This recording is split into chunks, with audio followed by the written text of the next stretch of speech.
sa Diyos, Ang What the Bible Says nga gidumala sa Bible Baptist Church, Santa Cruz, Labugon, Mandawi City, magapamisita na usab sa tagsatag sa kapanimalay uban sa panghinaot nga ang pulong sa Ginoo makakita og luna sa inyong kasing-kasing nining taknaa.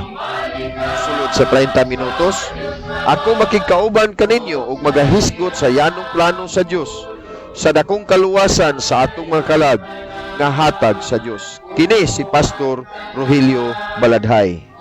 Ang What the Bible Says, Labugon, Mandawi City nga gidumala ni Pastor Rogelio Baladhay. Mabati matag alas 5 hangtod sa alas 5:30 sa buntag. Adlawng Lunes hangtod sa Domingo ug alas 4 hangtod sa alas 5 sa hapon matag Sabado. Daghang salamat. Sa kini ang DYKC Sai 5 ang inyong radyo Rumba. Balita, komentaryo o kalingawan, RPN Radio, RPN Radyo Ronda Cebu, malit pa yung tanan. Member KBP.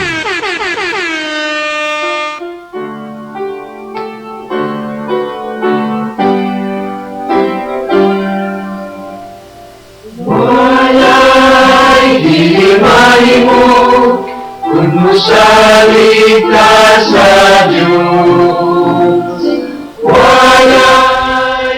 Ang What the Bible Says nga gidumala sa Bible Baptist Church, Santa Cruz, Labugon, Mandawi City, magapamisita na usab sa tagsatag sa kapanimalay uban sa panghinaot nga ang pulong sa Ginoo makakita og luna sa inyong kasing-kasing nining taknaa.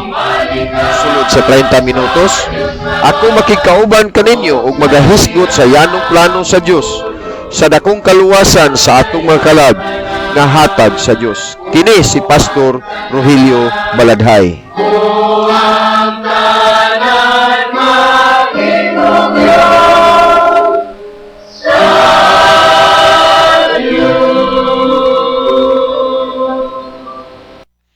Salamat sa Ginoo sa manindot na usab nga kahigayunan nga din kita makikauban karon kaninyo. Araw na usab sa paghatod ug pagdala sa pulong sa Ginoo dinis atong tulumanon What the Bible Says adlaw nga Miyerkules karon pitsa 15. Tunga-tunga gyud sa buwan no. O ginaot ko nga namos maayong kahimtang sa panglawas. Doon na tayo mga igsuon sa nag-celebrate silang birthday si Brother Florencio o si Bad Along Minoria unya si Ma'am Resurrection Asaldo July 15. Happy birthday o ang Ginoo magadungag pa og mga katuigan sa inyong Kristohanong kinabuhi. Belated happy birthday kagahapon July 14 si Ma'am Vina Fario Villarante ug si Rian Baino. Hinaot nga ang Ginoo gihapon magapanalangin kaninyo. Mayong buntag sa tanan suking tigpaminaw. Din maabot sa itong programa. Nagapaminaw kamo karon sa tulumanon What the Bible Says. Nga din inyo madungog adlawng tanan dinhi sa maong nga station Lunes ngadto sa Domingo. Salamat nga atong katuyuan gyud dinhi sa maong nga programa nga makatabang ta kaninyo sa pagpakita sa dalan sa kaluwasan. Walay laing paagi nga ang tao makaangkon sa kaluwasan diha lamang kang Kristo pinaagi sa pagtuo. Salamat nga doon na tayo Biblia nga maoy mahimo nga atong patukuranan sa atong pagtuo aron atong masabtan kung unsa gayud ang plano sa Dios sa kaluwasan sa atong mga kalag. Salamat sa ta sa Ginoo sa atong panahon kagahapon no. Do nagmadagaumon pero dili kayo sa tanto nga init. Salamat nga maayo itong panahon kagahapon.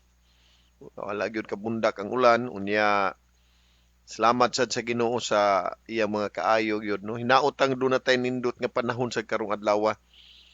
Maayong buntag sa atong mga kaigalaan dinha sa probinsya. Diha sa southern part sa Cebu, Minglanilla, Pastor Dodong Rimucaldo, Brad, may buntag. Solari Rivera, diri sa siya gabi si Pastor Larry, Pastor Victor, tungod sa ilang klases, Pastor Clarence dito sa Carmen. Salamat sa Ginoo sa ilang pag-ari. Unya may buntag sa diha Pastor Achilles Eduardo Labandero diha sa Karkar. But Genesis diha sab sa diha sa dalagit, hapon dalagit, maayong buntag. Maayong buntag sa tanang mga kigalaan. Ato kay igsuuna das Negros Island, kumusta? Ya dinasad sa Sikihor, dihasad sa Bohol, maayong buntag, no? Revival meeting sad karon dito sa San Pascual, Ubay, Bohol. Pastor Hilmihil Dobitos. Musta? Ya, maayong buntag sa dinha sa northern part sa Cebu, Camotes Island, maayong buntag. Maayong buntag sa dinha sa Tubigon, diha sa Talibon. Dinasad sa Buena Vista, maayong buntag sa diha sa Tagbilaran, sa tanang lugar. Abot atong Sibya. Salamat sa Ginoo sa iyag yung makanunayong pag-uban nato. O may buntag sa atong mga kaigsuunan, no? Adlaw nga Miyerkules do na tay prayer meeting karon. O prayer service na to alas 6. May buntag ni Brother Ronnie Buholano, Brad. Dias Bakilid Pilit, Mandawi City, Brother Juni sa Tipulo. Oh, nya Brother Anchubas, Norito. Brother Mike sa tanang mga kaigsuunan gyud nato. Sa ato iglesia, Brother Jis Kapangpangan, maayong buntag. Sa tanang mga kaigsuunan nato, no. Kining programa gyud nang gikaingon kaganina, ang usa ka katuyuan ra gyud ani nga magamit ang instrumento sa Ginoo nga makapasabot gyud ta sa paagis kaluwasan, no? Kini saon gyud nga ang tawo makabaton sa kaluwasan. O mo na atong gipangandoy gyud, muna nga tanan tingali nato dinhi halos tanan nga nangitag relihiyon, nagampay tag relihiyon tungod kay bawo gyud ta nga inigmatay kamatay nato natay atuan eternidad. Nga nagtuo man ta nga ang relihiyon mo ay solusyon. Pero salamat ta sa Ginoo nga ang pulong sa Ginoo nagsulti nato nga dili sa ato maayong buhat kundi sa pagsalig diha ni Kristo. Si Kristo lay atong dangpanan, si Kristo lang ato nga kasaligan o siya lang atong bugto nga maghatag kanato sa kaluwasan. Kung nganong nakaangkon ta sa kaluwasan, dili na tungod sa ato mga angayan ta, kundi tungod na sa buhat ni Kristo, tungod na kay iyan ang gihataga gasa. Gasa man kinahanglan dawaton. So salamat ta sa Ginoo niini nga kini atong programa gyud ato gyud ning gipahiluna sa sama niini nga katuyuan kay mao nang adlaw tanan inyo gyud tang madungog dinhi. Aron ta makahimo gyud ta og kahigayunan nga makapasabot sa matag usa. Nganong kinahanglan maluwas ang tao, sa unsang paagi nga ang tao makabaton sa kaluwasan. Wiyon Ginoo bisan kinsa mga liya sa ngalan sa Ginoo siya mamaluwas. So higala ning kabuntagon kung ikaw karon wala pa ka makaangkon sa kaluwasan, nagapaminaw ka karon sa mong programa. Dawata lang, sagpita lang si Kristo. Duol ni Kristo, pangayo o ikumpisal ang imong sala. No? Nya, tuhui nga siya maoy namatay. Bayad sa atong kasalaanan. Nagpaagas siya sang dugo. So, ang Bible Baptist, dili mo hatod ka nato sa kaluwasan. Pero ang Bible Baptist, mo'y mutudlo ka nato sa kaluwasan aron ta makaangkon samtang buhi pa ta dinhi sa kalibutan. Sa ato nga pagpadayon, moduol ta sa ilan sa Ginoo sa pag-ampo.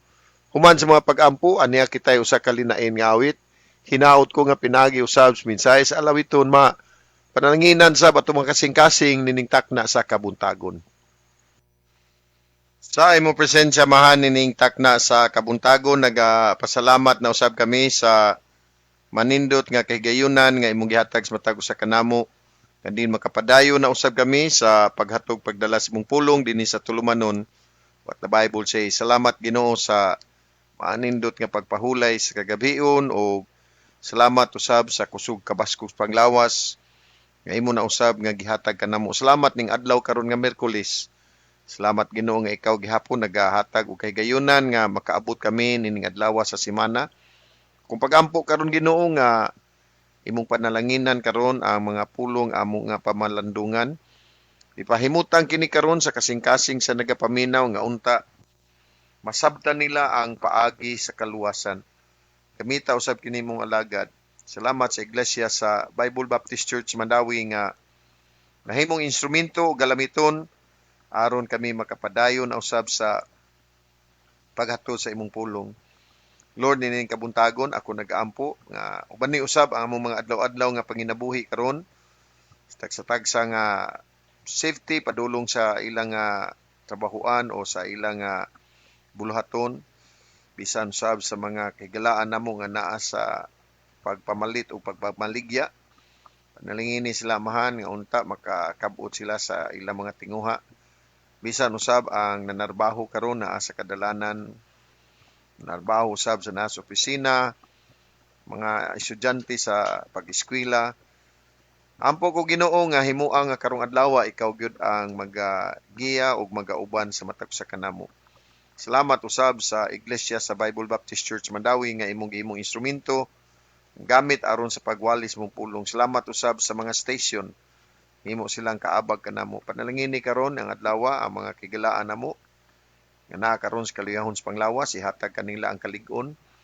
Panalangini ang mga doktor nga nagatiman nila mga tambal bisan sa mga membro sa pamilya ihatag kanila ang kahigayunan karon sa pag hatag pa og dugang mga pailob gugma sa pag-atiman. Panalangin usab ang mga igsuunan namo nga nas kaluyahon sa pagtuoy hatag ang kalig-on. Salamat Ginoo nining adlaw karon o akong pagampo nga ikaw mahimaya sa among kinabuhi sa ngalan ni Kristo mong Ginoong manluluwas. Amen.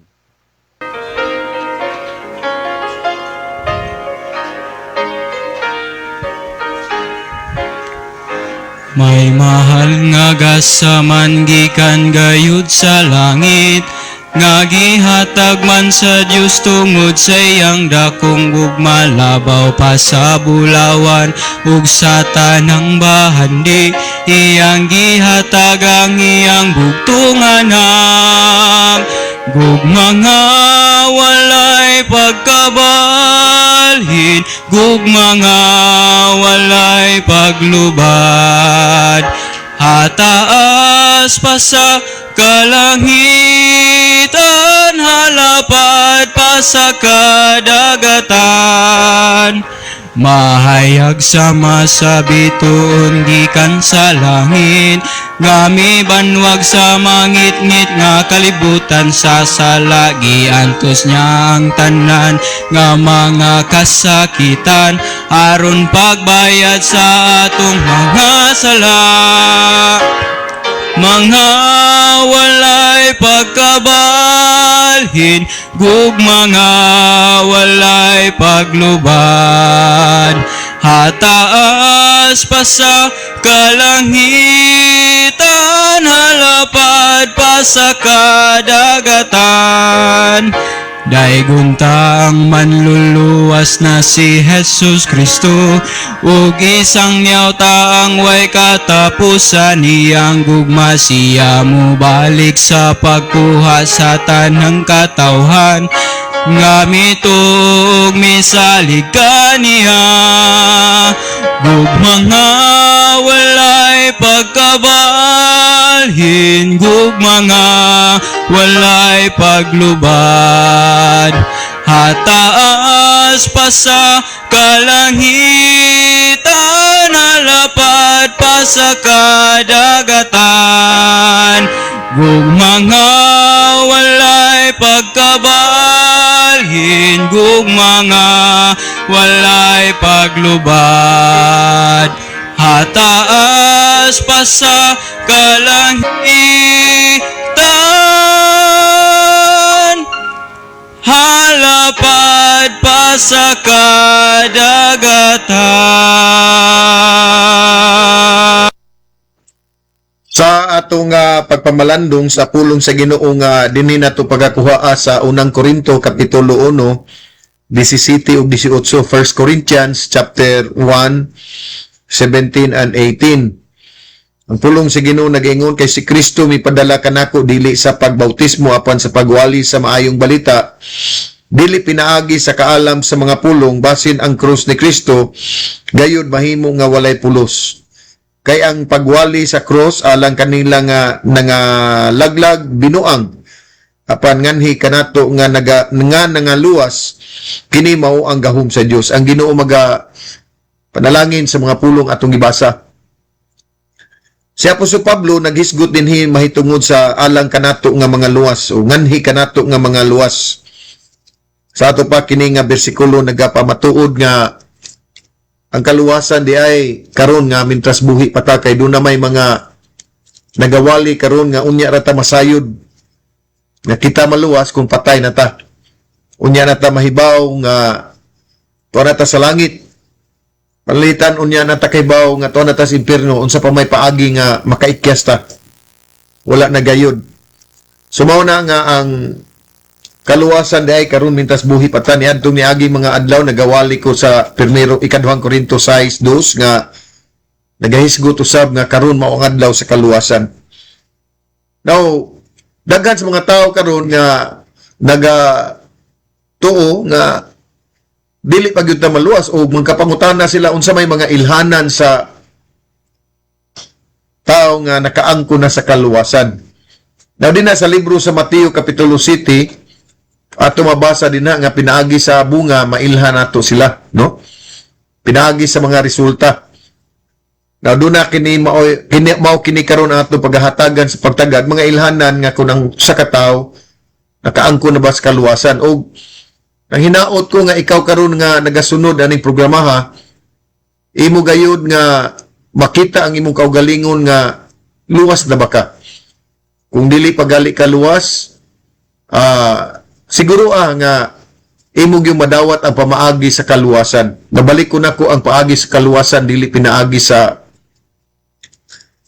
pagsunod sa mga sugo sa Ginoo, dili pinaagi sa bautismo kundi pinaagis maayong balita. Mao kana sa Apostol Pablo nagsulti sa atong teksto nga ang iyang pagwali sa maayong balita si Kristo mipadala kaniya dili alang sa pagbautismo panalang sa pagwali sa maayong balita. Og siya sa Apostol Pablo nagsulti siya diha sa Roma 1:16 kay wala ko ikaulaw ang maayong balita ni Kristo kay kini mao ang gahom sa Dios ngadto sa kaluwasan sa matag usa nga nagatuo. Una ngadto sa mga Hudiyo ug usab ngadto sa mga Griego. Sa ato pa ang maayong balita nga giwali ni Apostol Pablo naghatod ngadto sa kaluwasan. Ug mao kini karon ang ato nga hatagan sa pagpamalandong ning adlaw karon ang mga ilhanan sa usa ka tawo nga siya luwas na. Una sa tanan ang pagdawat nato ang ato nga pagsalig pagtuo diha ni Kristo sa atong kasing-kasing mao kini ang naghatod kanato ngadto sa kaluwasan ang pagtuo nato ni Kristo. Panusaon man nato nga mahibaw ta nga moingon man ang mga tawo, pastor nituo naman ko pastor niya, di man gyud ko kasiguro nga ako luwas na pastor. Una sa tanan at makita dinhi sa diha nga ikaw tinud-anay nga nakaangkon na sa kaluwasan ug midawat na ka ni Kristo. Una si Kristo nahimong bililhon alang kanato. Alang kanimo. Diha sa libro sa 1 Pedro kapitulo 2 unya dias bersikulo 7 nagaingon siya busa ngadto kaninyo nga nagatuo siya bililhon, no? Ingon siya busa nganha kaninyo nga nagatuo siya bililhon. Sa pagkahimugso nato dinis kalibutan sa atong pagtubo dinis kalibutan ang una gyud nga bililhon alang nato nga makakaon lang gyud ta, makapangwarta ta ug mao ni ang mga kinaiyang sa mga tawo nga naa sa kalibutan. Makapang kini ang ato lang kaugalingon atong sentro apan sa diha nga tinud-anay na ka nga midawat ni Kristo wala na kay lain nga bililhon nimo. Si Maria nga inahan ni Kristo dili na bililhon nimo. Si Jose dili na bililhon nimo. Ang mga apostoles, ang mga tao nga ato makita nga gisunod nato sa una dili na sila bililhon kundi si Kristo na ang labaw nga bililhon sa atong kinabuhi. So mao kini ang unang butang nga ato gayud nga angay hinumduman nga ilhanan. Kungutana ko nimo karon kinsa may bililhon nimo. Uban nato ang atong bililhon ang atong kaugalingon. Gitagaan atong mas labaw bili ang atong kaugalingon kay ni Kristo. Mao kana nga ikaw karon, ingon si Apostol Pablo, gilansang ako sa krus uban ni Kristo, dili na ako karon ang nabuhi kundi si Kristo ang nabuhi sa sulod ako. Ang kinabuhi nga ako karon gikinabuhi diha sa anak sa Dios. Ato pa si Kristo na himong bililhon kanato. Ikaduha, nakadawat kita sa balaang espiritu. Gipuy-an kita sa balaang espiritu sulod sa atong kaugalingon. Diha sa 1 Juan kapitulo 3, unya diha sa bersikulo 24, ang pulong sa Ginoo nagingon og siya nga nagabantay sa iyang kasuguan, nagapuyo diha kaniya og siya diha kaniya. Ug pinaagi niini kita nahibalo nga siya nagpabilin dinhi kanato. Pinaagi sa espiritu nga iyang nahatag kanato. Nahibaw kita nga kita di ay nakaangko na sa kaluwasan tungod kay dunay tay balaang espiritu. Sa takna sa gigayon nga kita misalig bituo ni Kristo, ang balaang espiritu ni puyo sa sulod sa atong kasing-kasing. Diya sa libro sa Epeso kapitulo 1. Unya diya sa bersikulo 13, ang maong bersikulo nag-ingon diha sa kang kinsa kamo usab misalig, human nga kamo nakadungog sa pulong sa kamatuoran, ang maayong balita sa inyong kaluwasan, diha sa kang kinsa usab human nga kamo mituo, kamo gisilyuhan niya ng balaang espiritu sa saad. Gisilyuhan. Ana-anay residence ang balang espiritu sa atong kaugalingon. Ug ikatulo usab, nailhanan nga ang tao di ay ikaw karon nakaangko na ka sa kaluwasan, nakasiguro ka nga nakadawat na ka sa kinabuhing walay katapusan. Sa 1 Juan kapitulo 5, bersikulo 12 ngadto sa 13, nagingon siya nga nakabaton sa anak may kinabuhi, ug siya nga wala makabaton sa anak walay kinabuhi. Kini mga butanga gisulat ko nganha kaninyo nga nagatuo sa ngalan sa anak sa Dios, aron kamo masayod nga kamo adunay kinabuhing dayon, ug aron kamo mutuo sa ngalan sa anak sa Dios, no? Aron kamo masayod. Kini mga butanga gisulat ko nganha kaninyo nga nagapangnoo sa anak sa ngalan sa anak sa Dios, aron kamo masayod nga kamo adunay kinabuhi, adunay kinabuhi nga dayon. Sa ato pa di ay higala ni Kristo sa diha nga kita naluwas na, siguro nagyuda nga kita buhi na diha sa espirituhanong butang. Ug dili na ta mamatay kay sa diha nga musalig ta ni Kristo, sa diha nga kita mituo na ni Kristo. Ningon ang buong Biblia, ang bersikulo sa Juan nga bisan tuod kita mamatay pero diha ni Kristo kita nagpabilin nga buhi. Mao kana siya mao ang pagkabuhi, no? Ningon sa Juan kapitulo 11 niya des bersikulo 26, si bisan kinsa nga nagkinabuhi ug nagatuo kanako dili gayon mamatay, nagatuo ba ikaw niini? Sa ato pa di ay dili na ta makatilaw sa pagkahimulag, laglag ko dili makaangko na ta sa kinabuhi. So ang unang ilhanan nga si Kristo bililhon kanato. Ikaduha, aduna na kita nakaangkon tas balang espiritu. Ikatulo, nakadawat na kita sa kinabuhing walay katapusan. Ikaupat, usab ato sa makita dinhi nga kita makatuna sa pagbantay sa iyang mga kasuguan. Diha sa 1 Juan kapitulo 3, unya diha sa bersikulo 24, no? Sa 1 Juan kapitulo 3, unya sa bersikulo 24 nga atong digibasa kaganina, ingon siya, og siya nga nagabantay sa iyang kasuguan, nagapuyo diha kaniya. Siya nga nagabantay sa kasuguan. Higala, dili lang kay napulo kasugo ang atong gibantayan, kundi ang pulong sa Ginoo. Ang pulong sa Ginoo mo'y atong suga, mo'y atong naghatag kanato og pasugo nga mao'y atong pagasundon. Ikalima, usab sa diha nga ikaw midawat og nituo na, nakaangko na ka sa kaluwasan, makat-o na ka sa pagsugid ni Hesukristo sa imong kinabuhi ngadto sa uban, no? Sa diha nga ikaw naluwas na ka, malipay na kang musyer, malipay na kang musugid mahitungod sa imong nadawatan ngadto sa uban. Diha sa 1 Juan kapitulo 4, unya sa bersikulo 2, ningon siya, pinaagi nini makaila kamo sa espiritu sa Dios. Ang matag usa nga espiritu nagasugid nga si Hesukristo mianhi dinhi sa unod iya sa Dios. Ato pa mo kanang musulti na kasi ngadto sa uban. Bersikulo 3 unsay gingon, ug ang matag espiritu nga wala nagasugid nga si Hesukristo mianhi dinhi sa unod dili iya sa Dios. O kini mao kanang espiritu sa Antikristo nga may mahitungod nini kamo nakadungog nga muanhi gayud ug bisan karon kini ana-ana sa kalibutan. Versikulo 15 ningon siya, si bisan kinsa nga magasugid nga si Jesus mao ang anak sa Dios, ang Dios nagapuyo diha kaniya og siya diha sa Dios. Sa ato pa ana ay pagsugid. Gitawag ni nato mang-witness na ta, mang-share na ta sa pulong sa Ginoo ngadto sa uban. Tungod kay ikaw karon naluwas naman ka. Unsa may imong isugid ngadto sa uban kung dili pa kaluwas?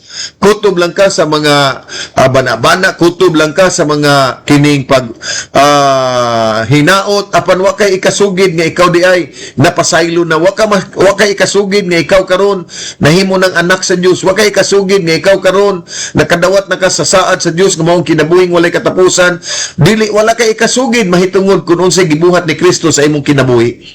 Apan sa diha nga ikaw nakadawat na og nagasalig na ka ni Kristo, luwas na ka, aduna kay kalipay sa pag-share, aduna kay kalipay pagsulti ni Kristo ngadto sa uban. Ikaw uno mo sab sa diha nga ikaw naluwas na ang ilanan, dili na ka malipay sa pagpakasala. Dina sa libro sa Juan, primerong Juan kapitulo 2, bersikulo 1, nag-ingon ang Biblia, akong gagmay nga mga anak, niining mga butanga, ako nagsulat nga kaninyo, aron kamo dili magpakasala. O kung adunay tao nga makasala, kita adunay manlalaban ang sa amahan, si Jesucristo ang matarong. Sa ato pa di ay, kung ikaw luwas na, kung ikaw anak na sa Diyos, ningon siya, dili na ka makasala. Makasala lang tagihapon kay naata sa kalibutan. Apan dili na ta malipayon, maghimog mga butang, nga dili makapahimaya sa Ginoo, kay kung magkahimo magalit ang mga butang nga dili makapahimaya sa Ginoo, ilalom kita sa disiplina sa Ginoo, ilalom kita sa iyang pagpanton. Sa Hebrehanon kapitulo 12 5 ngadto sa 11, no, nagsulti kanato dinha nga anaa gyud mga pagpanton. Ikapito nga butang nga ato ni makita, malipay na ta maminaw sa mga pagtulunan o sa mga pahimangno sa mga tao nga nag-una kanato diha sa pagtuo. Balikon nako, kung ikaw di ay nahimo ng anak sa Ginoo, luwas na ka, malipay na ka, maminaw sa mga pagtulunan ug sa mga pahimangno sa mga magtutuo nga nag-una kanato. Sa primerong Juan kapitulo 4, unya diha sa bersikulo 6, nagingon ang maong nga bersikulo, kita iya sa Dios, siya nga nagapakaila sa Dios, magapaminaw kanato, siya nga dili iya sa Dios, wala magapaminaw kanato. Pinagi nini makaila kita sa espiritu sa kamaturan ug espiritu sa sayo. Ana ay pagpaminaw, mao kana nga naagi tay pastor nga ihatag sa Ginoo kanato aron maoy atong paminawon, mao na adunay tigpakauna to sa pulong sa Ginoo. Ikawalo usab, kung ikaw anak na sa Dios, kung ikaw luwas na, makat-o na ka sa paghigugma sa imong mga kaigsuunan diha sa pagtuo. Malipay na ka nga moadto sa simbahan, malipay na ka nga makikauban sa mga tao nga nagamalandong sa pulong sa Ginoo, kaya doon na kay kalipay sa pagpakigkauban sa mga anak sa Ginoo. Ikasiyam o katapusan nga mga ilhanan nga ikaw di ay karon nahimo ng anak sa Ginoo, aduna nay mga maayong buhat sa atong kinabuhi. Diya sa libro sa Santiago kapitulo 2 bersikulo 14 ngantos 26, pero ato lang basahon ang 28 ang bersikulo 18 nga si Santiago nagasulti kanato nga kung kita di ay adunay pagtuo, ang pagtuo mo'y mga ebidensya, mga ilhanan sa atong ang mga mayong buhat mo'y ilhanan sa atong pagtuo. Mao kana diha sa libro sa Santiago sa Tito kapitulo 3. Sa Tito kapitulo 3 unya diha sa bersikulo 5, nagasulti usab kanato nga ang wala ta maluwas tungod sa atong mga maayong buhat. Pero ang maayong buhat di ay usa og dako nga mapuslanon, adunay dako nga kapuslanan. Bersikulo 8 ningon siya, kini usa ka matinud-anon nga panultihon, o kini mga butanga ako buot sa kanunay ikaw magapahayag sa tinuod nga sila nga mituo sa Dios magmainampingon sa pagpadayon sa maayong mga buhat. Kini mga butanga maayo ug mapuslanon ngadto sa mga tao. Sa ato pa day higala ni Kristo nini kabuntagon karon. Kung ikaw tinuod na nga luwas, kung ikaw tinuod na nga niangkon nga anak na sa Dios, ang siyam kabutang nga akong gisgutan karon nga si Kristo na himong bililhon alang kanimo, ang balang espiritu nagapuyo sulod sa atong kasing-kasing ug nakaangko na ta kasiguruhan nga nakadawatas kinabuhing walay katapusan, mahigugma na ta magbantay sa pulong sa Ginoo, musugid na ta ni Kristo ngadto sa ubang mga katawhan, unya ato sa makita dinha nga dili na ta malipay sa pagpakasala, unya sa ikapito ato makita dinhi malipay ta nga maminaw sa mga pagtulunan o mga pahimangno sa mga Diyos nun o mga tao nga matarong, unya mahigugma na ta ngadto sa ato isig kaigsuon o gikasiya malipay ta sa pagbuhat sa mga maayong butang. Hinaot ko karon ini kabuntagon nga mga pulong atong napamalandungan nakahatag kanato og mga pagtulunan ini nga adlaw, balik og mga adlaw sa pagpadayon na usab sa pagpamalandong sa pulong sa Ginoo hinumdumi sa unsa kadako sa kalisod nga maabot sa imong kinabuhi. Ang Ginoo nahigugman nimo. Paminaw sa tingog malumo, may lisod paalam kanimo. Nang hinaut ako nga ang yanong plano sa Dios sa kaluwasan sa atong kalag, makakaplag og luna sa inyong kasing-kasing. Ang Bible Baptist Church Santa Cruz, Labugon, Mandawi City nga nagadumala sa atong tulmanon what the Bible says. Nagapasalamat sa kahigayunan nga inyong gigahin aron kamo makapaminaw sa pulong sa atong Ginoo. Kini si Pastor Rogelio Baladhay nagapasalamat ug maayong adlaw sa atong tanan. Sa panahon ngayon, kau ba'y sigurado? Kau ba'y protektado? Ang pamilya ay i-shield mo. Laban sa bakterya, I-shield mo. laban ng pati virus. I-shield mo. Shield Bath Soap. Patay ang 99.9% sa bakterya